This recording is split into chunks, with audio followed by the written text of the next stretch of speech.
my parents are divorced, and my mom was a Christian and my dad wasn't.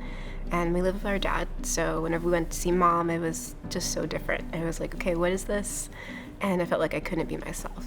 I felt like the real person that I was had to be hidden because it didn't fit into what being a Christian meant.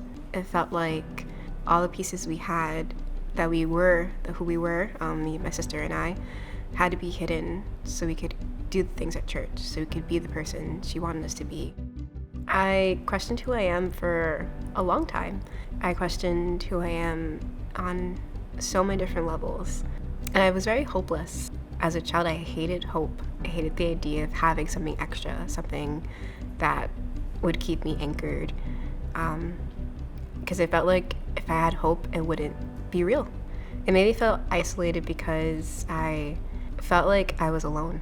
I felt like I couldn't talk with anybody about it. I felt like no one understand like the pieces of me that I was trying to get to be accepted, but it didn't seem like it fit into this lifestyle. It was always, you're not accepted.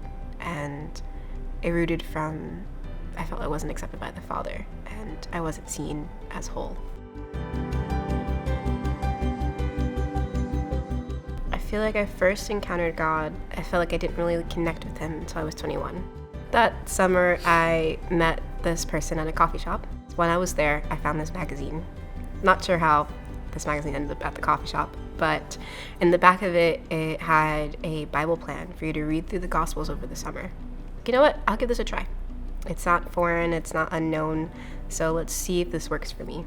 And I read through it. I fell in love with it in that time. And it felt so different. It felt real. It felt like this person I was reading about, this Jesus, felt real. And I could find things here that I wanted and someone that loved me and accepted me. I had known these things because I was in church and I walked with my parents in these things, but it changed that I felt like he could be my friend, that he was gentle, that he did all these things and helped all these people out of the love that he had for them.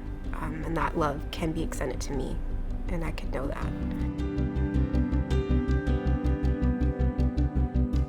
So as I was praying, I was hearing, okay, go to a church in Brooklyn, and I didn't know any other churches in Brooklyn other than C3.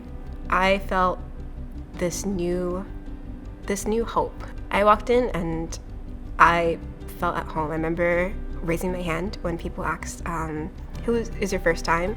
I remember having somebody run from the front row to come say hi to me. And it made me feel like I was family at home.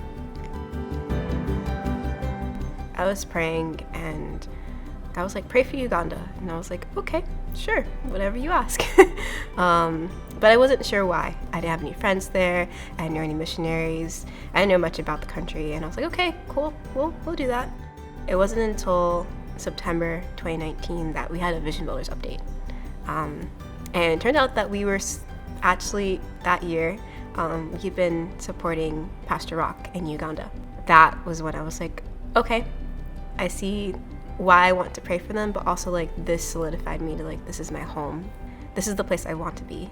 And then when I learned about Vision Builders and where our money goes and where it gets to help people around the world, it really changed my heart. It changed me to know like I can still help somebody from right here. Especially after learning about Uganda, I was like, okay, Lord, then I see you. I see you coming for that part of it. Our small part of it, our small sacrifice, changes to be able to help them more. It made me remember that he's faithful, even the small. He hears our cries in the midst of the night. He doesn't forget one little thing that we do. He sees me as his daughter. He sees me as loved. He sees me as a child that he created with unique purpose.